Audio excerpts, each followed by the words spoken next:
WhatsApp everyone. आज हम बात करने वाले हैं चैप्टर मूवी चार्जिंग मैग्नेटिज्म के लेक्चर नंबर 2, जो कि है force on a current carrying conductor. कहने का मतलब ये है कि अगर किसी कंडक्टर पे मान लेते हैं कि ये हमारे पास एक कंडक्टर है, ये कंडक्टर पे अगर करंट फ्लो हो रहा है, तो इस डायरेक्शन में मान लेते हैं करंट फ्लो हो रहा है, तो इसके अंदर पे जो चार्ज पार्टिकल्स हैं, जो इलेक्ट्रॉन्स हैं या फिर पॉजिटिव चार्ज पार्टिकल्स हैं, ये भी फ्लो होंगे। तो जब हम इस कंडक्टर को किसी मैग्नेटिक फील्ड के प्रेजेंस में रखते हैं तो ये कंडक्टर एक्सपीरियंस करेगा फोर्स। तो वो फोर्स का मैग्नीट्यूड क्या होगा और उस फोर्स का डायरेक्शन क्या होगा, इसके बारे में आज के इस टॉपिक में हम बात करने वाले हैं।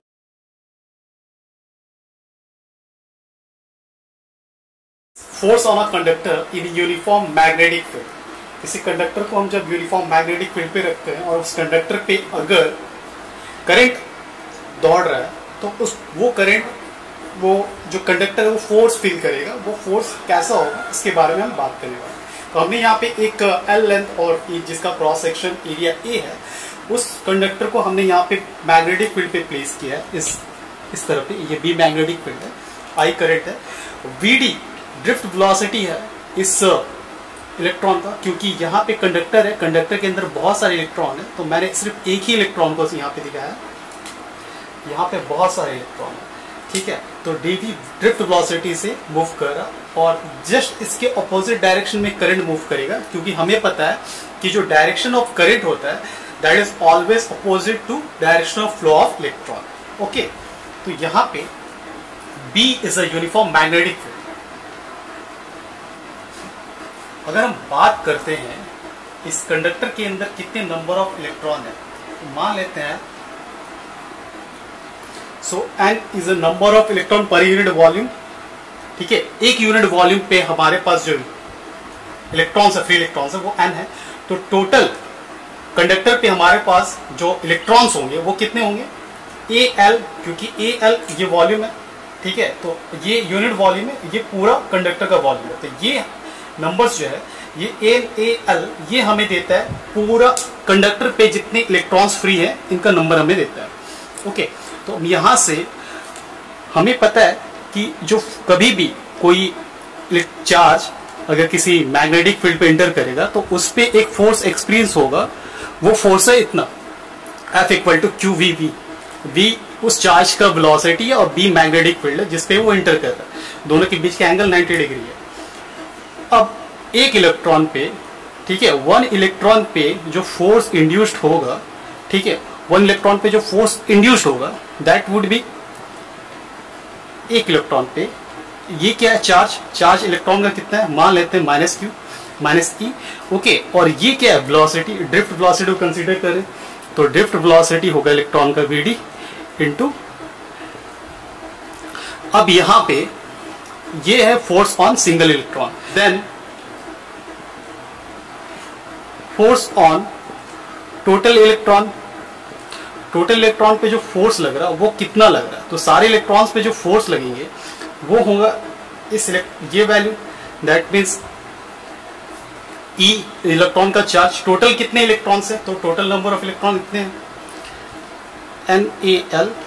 Okay, is the charge of electron और इतने नंबर ऑफ इलेक्ट्रॉन इस पे मौजूद है, ठीक है। That would be equal to Vd into B.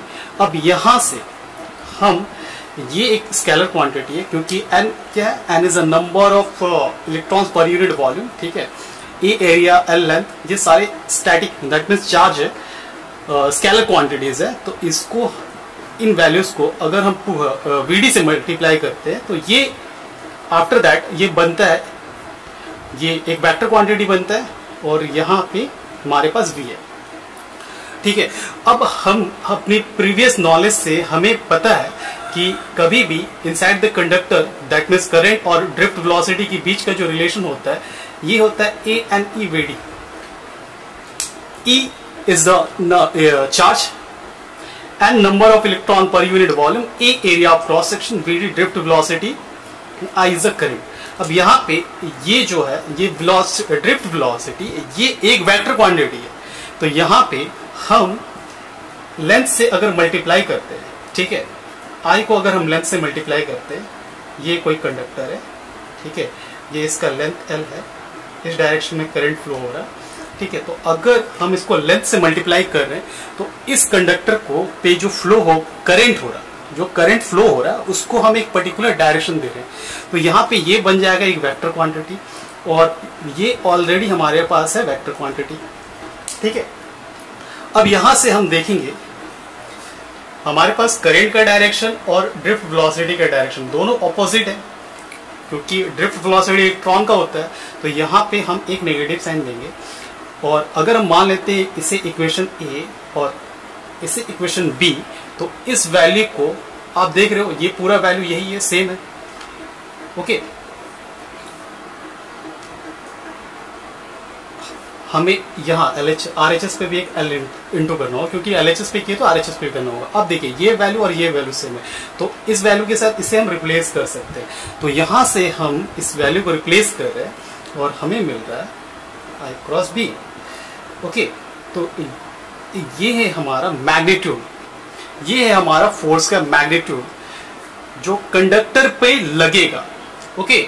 After that इस इक्वेशन को हम आगे लिख सकते हैं ILB साइन थीटा। जब थीटा 90 डिग्री होगा उस कंडीशन में हमारे पास फोर्स जो होगा वो मैक्सिमम होगा, ठीक है।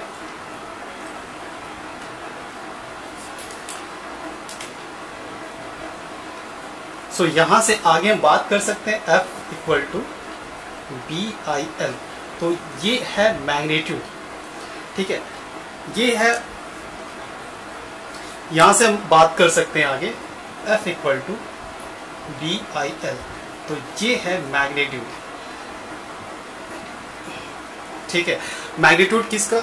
मैग्नीट्यूड उस फोर्स का, मैग्नीट्यूड उस फोर्स का जब हम कभी भी कंडक्टर को किसी मैग्नेटिक फील्ड पे रखेंगे, उस कंडक्टर पे करंट फ्लो हो रहा, तो जब एट दैट सिचुएशन अगर फ्लो ऑफ करंट 90 डिग्री है मैग्नेटिक फील्ड के पर्टिकुलर एंगल पे, तो हमारे पास जो फोर्स एक्सपीरियंस होगा वो फोर्स का डायरेक्शन, जो फोर्स का मैग्नीट्यूड होगा वो इतना होगा BIL, ओके।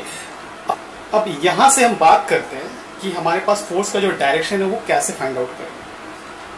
फोर्स का डायरेक्शन को फाइंड आउट करने के लिए हम देखते हैं, थोड़ा सा पीछे जाते हैं, तो हमारे पास जो हमें मिल रहा था ये क्रॉस B, ये क्या है? करंट है, ठीक है। मैंने डायरेक्शन ले लिया, इलेक्ट्रॉनिक का डायरेक्शन ये है, और मैग्नेटिक फील्ड मान लीजिए 90 डिग्री बना रहा है मैग्नेटिक फील्ड इसके साथ। तो हम जब बात करेंगे L vector to V vector, that means L vector to V vector, तो इस कंडीशन में, ठीक है, इस कंडीशन में हमारा जो फोर्स का डायरेक्शन होगा, आप अपने फिंगर्स को आप क्रल करोगे, करंट के डायरेक्शन से हमें फिंगर्स को क्रल करना मैग्नेटिक फील्ड के डायरेक्शन में, तो आपका जो थंब है वो डायरेक्शन दिखा रहा है फोर्स का। तो फोर्स इस केस में, फोर्स का जो डायरेक्शन होगा वो डाउनवर्ड होगा, ठीक है।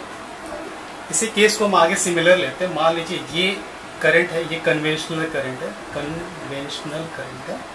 ठीक है, ये कन्वेंशनल करंट है, और ये कन्वेंशनल करंट मैग्नेटिक फील्ड के साथ 90 डिग्री का एंगल बना रहा है। कन्वेंशनल करंट का हम इस पर डायरेक्शन निकाल सकते हैं।